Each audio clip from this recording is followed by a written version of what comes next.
So I did the whole monetization and it worked. And he's like, yeah, that sounds great. And then after we kind of pulled the thing out, booked a meeting with him, scheduled a meeting, and then he bought for $3,600. So Good, good. Remember this step 6, because they're giving you a big, hairy place to have objections with the 2-year commitment. Make sure, number 1, you're just agreeing and move forward. God, 2 years, man, that's a long time to lock in. Totally get it, right? Does it make sense to get you guys on board so we can get you on those projects, right?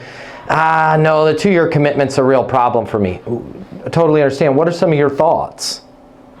Well, what do you mean, what are some of my thoughts? The 2 years is a long commitment. Totally get it. You're always going to agree with them. Totally get it. Totally understand.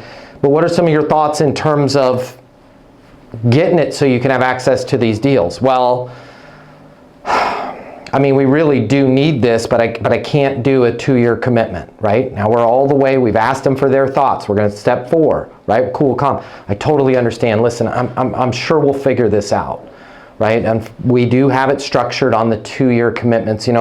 One of the things that a lot of my clients, and I'll be honest, everybody said the exact same thing you do with the 2 years. The reason why that's set up the way it is number 1, we try and keep our price as low as possible, and in order to have that price where it's at, that's why we require a 2-year commitment. Also, we do try and make this a bit prohibitive because we don't want everybody on board, because it's going to dilute the value of those leads. Knowing that based on the projects that you're losing right now, and I think you had said that's roughly $800K a year, does it make sense to